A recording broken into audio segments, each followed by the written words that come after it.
Le mariage, c'est quelque chose qui se construit sur de bonnes bases, dès le début. Comment bien choisir son mari? C'est un sujet que j'avais traité sur Snap il y a de cela quelques jours et j'ai eu énormément de retours. C'était suite à cette story-là où j'avais dit les filles, franchement, choisissez bien vos maris, etc., etc. Et justement, il y en a plein qui avaient suivi notre rencontre, notre histoire, notre mariage, etc. Et qui m'ont dit justement, comment t'as su que c'était le bon? Première chose, c'est que les intentions, elles doivent être claires des deux côtés. Si on se parle dans un projet de mariage, c'est ok, on se parle dans un projet de mariage. Et si ça match, dans X temps, je viens demander la main à tes parents. Et la phase justement où on fait connaissance ensemble, etc., c'est à ne pas négliger.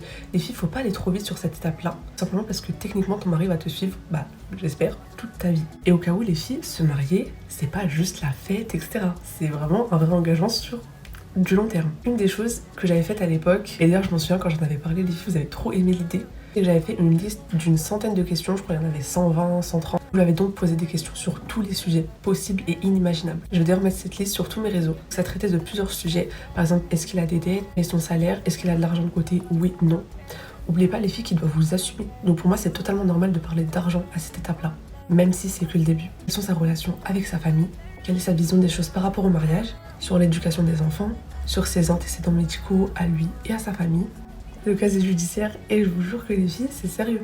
Demandez un casier judiciaire. Pour moi, cette partie-là, elle est super importante à faire dès le début. Comme ça, on sait où on va, on sait si techniquement on a les mêmes façons de penser ou non, on perd pas de temps. Donc dès le début, on sait si ça match ou pas du tout. Et pour moi, les filles, quelqu'un de correct fera toujours les choses bien. Que la personne en face, elle fait pas les choses bien, ou que vas-y, elle avait un peu de travers, ou qu'elle fait un peu traîner les choses, qu'elle n'est pas très claire sur ses intentions, etc. Fuyez. Vous n'êtes pas condamné. Et ça, j'en vois beaucoup qui se mettent dans des relations.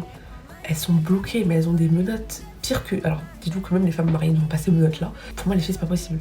Dès que tu vois qu'il commence à laisser traîner les choses, qu'il hésite à venir demander ta main, qu'en fait, d'un coup, il est plus trop sûr. En fait, non, mais par manque de moyens, là, ça va être compliqué, plutôt attendre, etc. Non, pour moi, c'est vraiment sérieux. Il vient au moins se présenter officiellement et demander ta main et expliquer sa situation. Pour moi, ça c'est super important que les choses elles soient officielles. Et surtout, n'oubliez pas que techniquement, vous quittez le confort de chez vos parents. C'est pas pour aller vous retrouver dans le caca.